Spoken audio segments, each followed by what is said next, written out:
Alright, welcome back friends. This is probably about the 5th video on the new to me John Deere 400 tractor, and got a bunch of things that have gotten fixed in those first probably 6 or 8 hours now.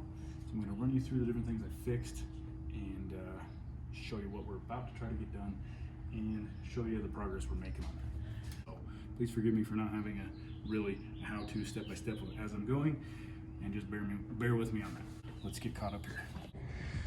All right, my friends, check it out. We are out here now at my place of work where I spend a week. And we're gonna do some repairs and reconditioning, if you will, of this 60-inch deck with the John Deere 400. And before I really try to heft this thing off here by hand, being that I don't have my forklift handy, I just wanted to point out a couple things. It really is in overall really great condition. I mean, the rust that it has looks like it probably sat in the snow or something, you know, out in the guy's yard for a long time. So there's just a bit of corrosion, but overall it's really in excellent condition.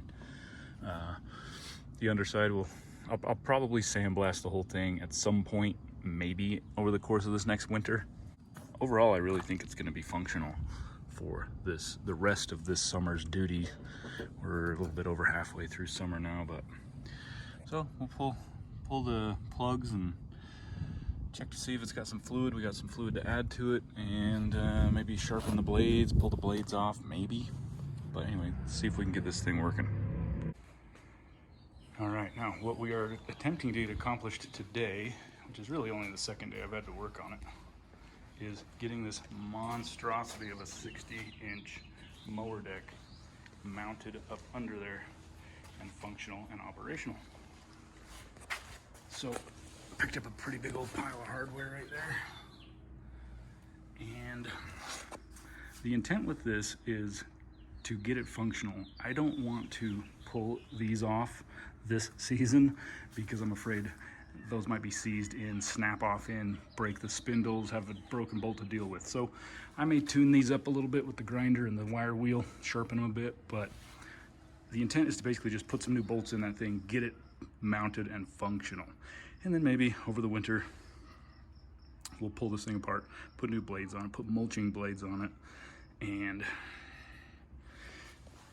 maybe get into a minor restoration of it. But I would like to point out how this deck is actually in pretty excellent condition. Okay, the decal is still intact. It's gotten a little bit of overspray on it from somebody that spray painted it. I'm kind of wondering if these pulleys may have been replaced at some point, being that they're green. But it is full of oil. I'm assuming 90 weight oil. It might be high guard, I'm not sure. But the spindles do turn. The whole system turns here. So the question as to whether or not it's going to turn under the engine's own power of the PTO is what we're having a drum roll over right now. So still got these bolts, or sorry, the wheels and everything just right over there that we'll be installing to get this thing mounted up under here. Now, man, this thing is so heavy though. You almost can't, you can't practically lift this thing by yourself. Even just pivoting it around on one side, the thing probably weighs 80 pounds. I don't know if it's quite 100 pounds, but it probably needs all the power that thing can do to lift that thing. So yeah, I've been treating all of the hardware with PB Blaster, several treatments of it for everything in the anticipation of the fall time when we're gonna start pulling that stuff apart. Lubricated the wheels, rollers, and same thing on the PTO deal here, okay? And this slip yoke right there, the slip splines. Now, let's just start here at the front of the tractor and talk about the things I've gotten done. If you've been following along in the series, you'll know that I have the donor replacements for these, which we're gonna have to cut off and replace. So I have those. Unfortunately, coming out here, I forgot to bring my welder. It also kind of turns out that I don't probably have enough time to really get to that this week out here, but I did bring them out here, and so there's the component right there. It's got to be cut off, and then there's some big honky-tonk welds, buddy. So that's gonna have to be postponed. So that said, getting the mower mounted on here is gonna be a bit of a rig job and just kind of temporary. But I think well enough to get it to see if it's gonna be functional. Okay, so starting up here at the front with what we've done. Pulled the grill off.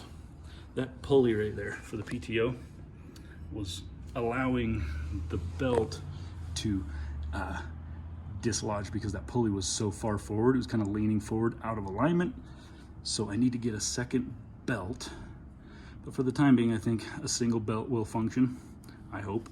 And we're gonna try to get a new belt for that thing, maybe tomorrow over at John Deere. But I did have to kind of pull all this apart, pull off the PTO, pull off the pulley for that, this cover, get in there, disassemble that whole thing, and bend, it's actually that one down there, bend the brackets a little bit because the bolt stud that held it on, the holes for it were quite wallered out, oblonged, allowing that whole pulley to just kind of cock down and forward. So we got that mostly sorted out for now, and that took quite a while. All right, now the biggest problem that plagued this thing was the power steering, the power assisted steering. So what it was doing was when you turn the steering wheel up top, it moves this lever forward or backwards. And what that does is it actuates this part of the ram into the body or out from the body. And it only had free movement inward, meaning it would only give power assisted steering to turn right. So anytime you needed to turn left, you were practically getting no power assisted steering from this. You were more or less just pulling on the drag link here. So I fiddle-farted around, tried all sorts of different things, and ultimately ended up just taking the whole thing off, getting it over here on the bench, and just helping to free that up. And it only moves in and out about 1/8 of an inch. And I was really kind of trying to figure out how to get it disassembled, because in my mind, I was thinking, well, surely it'll need to move more than 1/8 of an inch. Like, I thought it would need to keep moving in like 3/8 of half an inch, 3/8 of half an inch out. But nope, it just needs a little bit of movement in and out. So now that it has that free in and out, we have hydraulic assisted steering restored. Now, when I first got it, it had a ton of hydraulic whine in it from aerating inside the pump. Okay, and I was suspicious that it might just be air in the lines here. So what I did is just cracked open each of these here and there and cycled it through after it was all reinstalled and reassembled, and that helped kind of push out some of the aerated fluid. And it also pretty much had to cycle this all the way to the one side, all the way to the other side several times, right? So you could fill up that fill up that cylinder, and then kept checking the fluid, topping it off, and we did have steering restored, and that's freaking awesome. But it just had this whine for quite a while, so I thought, yeah, it probably just needs to bleed out all of that air. So I took it out for a ride it around the property here for a while, 15-20 minutes, a bunch of right turns, left turns, right turns, left turns, and that whine has practically completely gone away. So that is fantastic. Steering system is practically restored.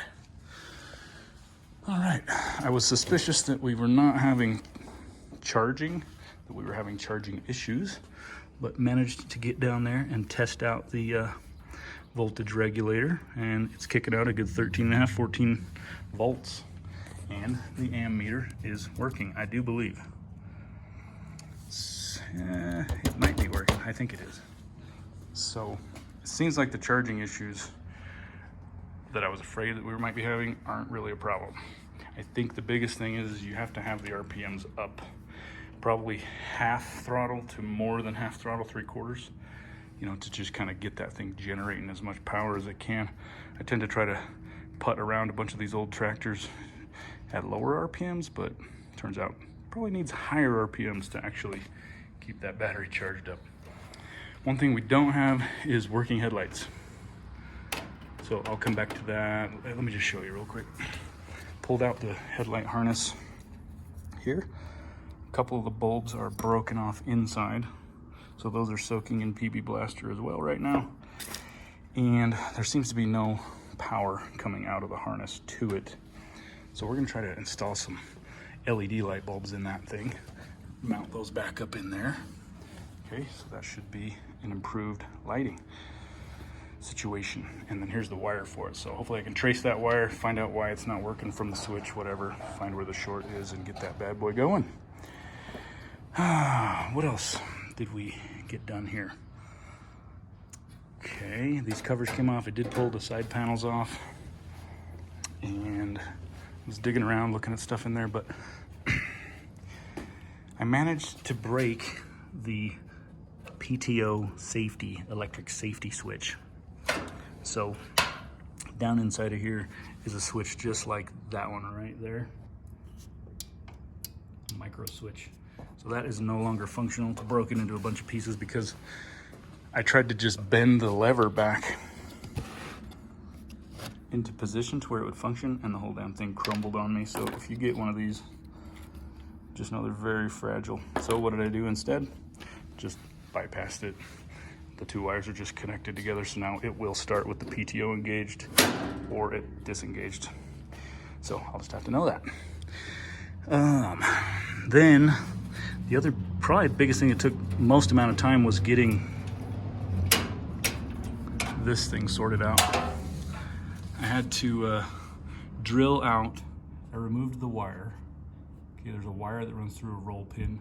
Then I had to drill out that roll pin, and then I was left with having to use a bolt of similar size. Turns out it's a shear pin bolt for my snowblower. Okay, because I had to remove that whole stick. And real quick before I move to the back, these are friction plates.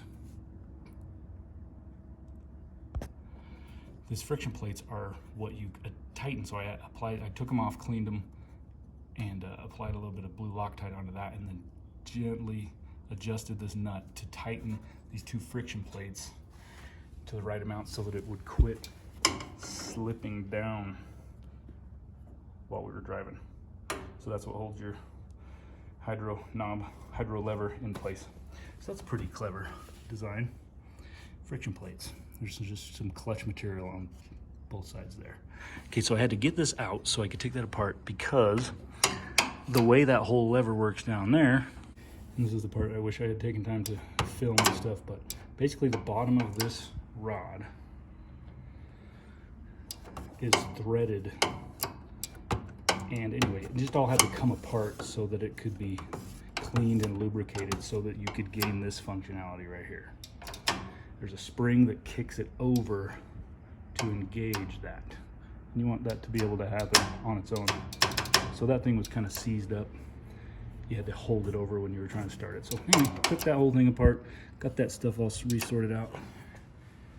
And now she doesn't creep. Sorry, she still creeps. This thing still needs an adjustment, but I mean the handle doesn't creep. So I still need to adjust neutral. Basically, if you start it right here, it's kind of going to start driving in reverse. But similar to the John Deere 140, is there's just some adjustments on the linkages down there that need to be done. So just got to be aware of that. Maybe keep the parking brake set when you're trying to get it started or jumping off of it in neutral. But essentially, anyway, this thing's working. The Hobbs meter is working just fine. And high gear, low gear works. And yeah, pretty psyched. Once she's up to operating temperature, she really just hums along just nicely. And the other thing I would mention is just that at only 740 hours on a 47-year-old tractor, the math on that is this. The math is that this tractor was theoretically used about 0.8 of an hour every month of its life. Every month. You know, maybe you went out and mowed the lawn for almost an hour once a month for its whole life. So what I'm getting at is that almost everything I touch on this thing really shows how low of hours it has on it. You know, everything is, it's just not been abused, and it's not been, hey, how about that? Sweet American flag on those tires. It feels like a tractor that's been pretty well cared for, not abused, and not really neglected. Everything on it feels like it's just in great shape. It's in excellent condition, besides these things that got broke. Real curious as to how the heck he managed to break that off, but yeah, so let's see if I can get this mower deck mounted and see if this thing's gonna function. Stay tuned.